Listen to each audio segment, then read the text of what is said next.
Doctor قیس صاحب، ہم یہ سمجھتے تھے بلکہ دیکھتے تھے کہ عربوں کی حفاظت کا جو ذمہ ہے وہ ایک طرح سے امریکہ نے اٹھا رکھا ہے اور وہ ان کو اسرائیل کے غیظ و غضب سے بچاتا تھا، مگر پھر ہم نے دیکھا کہ جی اسرائیل نے قطر کے اوپر حملہ کر دیا اور پھر یہ ڈیفنس ڈیل بھی سامنے آ گئی۔ لگتا ہے کہ اب کہیں امریکہ نے ہاتھ کھینچ لیا ہے کہ اب وہ عربوں کی حفاظت نہیں کریں گے اس طرح سے۔ یہی وجہ ہے کہ پھر عرب جو ہے وہ کسی اور طرف دیکھنا شروع ہو گئے ہیں۔ پاکستان کے ساتھ انہوں نے ڈیفنس ڈیل کرنے کا ایک طرح سے انڈیا دیا ہے، سعودی عرب نے کر بھی لی ہے، کچھ اور دیگر ممالک ہیں جو آنے والے وقت میں ایسے ہی کسی ڈیفنس ڈیل کا حصہ بن سکتے ہیں۔ تو اس کے پیچھے یہ بھی ایک وجہ ہو سکتی ہے کہ امریکہ تھوڑا پیچھے ہٹ گیا، یا پھر یہ بھی ہو سکتا ہے کہ جی امریکہ تھوڑا سا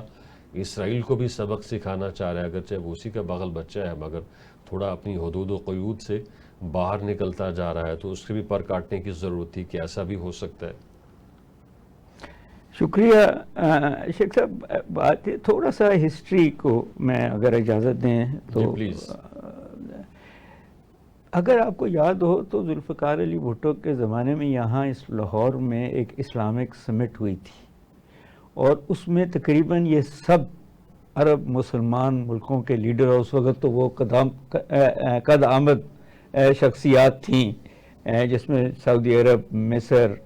لیبیا، عراق اینڈ سچ فورتھ، اور شاید ایران بھی تھے۔ اور مجھے اگر یاد ہے کہ اس وقت بھی دو باتیں بہت زیادہ ایگریمنٹس میں آئی تھیں اس اسلامک سمٹ میں، ایک جوائنٹ ملٹری پیکٹ جو ہونا تھا، اور ایک اسلامک بینک جو بننا تھا جس کے IMF کی طرح کا۔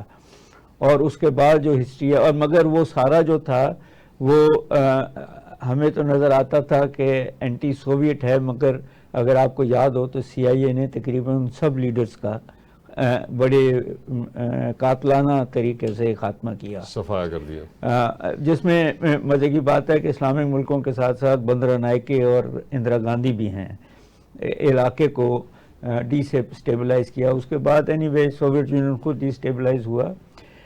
سعودی عرب کے اندر ایک دفعہ انسرجنسی بھی ہوئی تھی جس کو ختم کرنے کے لیے پاکستان کی افواج نے مدد دی تھی۔ سعودی عرب میں بہت دیر ضیاء الحق کے زمانے میں ایک بریگیڈ پاکستان یہاں سے بھیجی گئی تھی اینڈ سچ۔ سو یہ جو ہے ہمارا جو ان کے ساتھ باہمی تعلقات ہیں وہ بہت گہرے ہیں، اور ہمارے وہ مذہبی رہنما بھی ہیں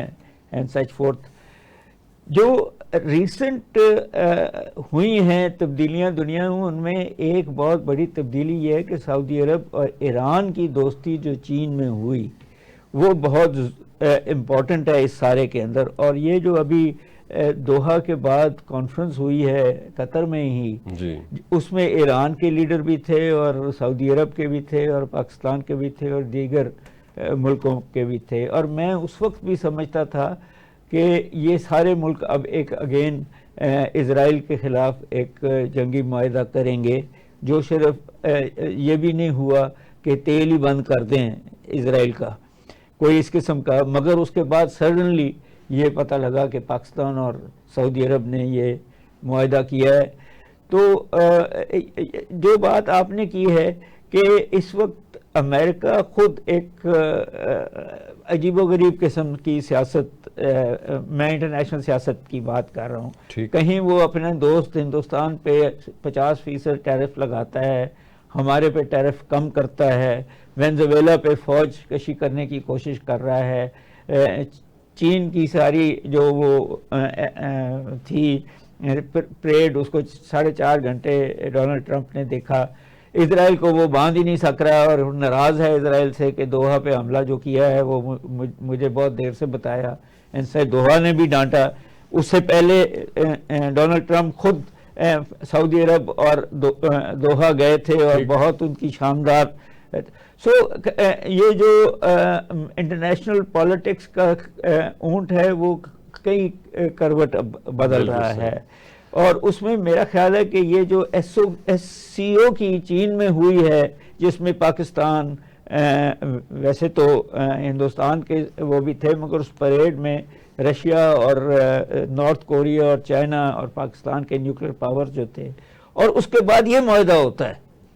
اب مزے کی بات یہ ہے کہ جو اسلحہ سعودی عرب کے پاس ہے وہ امریکن جدید اسلحہ ہے، ہوائی جہاز ہیں، جو پاکستان کے پاس ہے وہ چین کا جدید ہے۔ تو کہیں نہ کہیں یہ سینرجی چین اور امریکہ کے اسلحے کی بھی نظر آ رہی ہے اس لیول کچھ پہ۔ بالکل نیا ہونے والا ہے۔ مگر پھر موسٹ امپورٹنٹ ٹرکی ہے، موسٹ امپورٹنٹ ایجپٹ ہے۔ اب ٹرکی نیٹو کا ممبر ہے، مگر اسرائیل سے ڈرتے ہوئے وہ بھی اس معاہدے کا حصہ بننا چاہ رہا ہے۔ سو کہیں نہ کہیں امریکہ کا سورج جو ہے وہ غروب ہوتا نظر آ رہا ہے، اور اس سے پہلے کہ چین کا سورج اوپر جائے شاید پاکستان اس کا فائدہ اٹھا رہا ہے۔ اب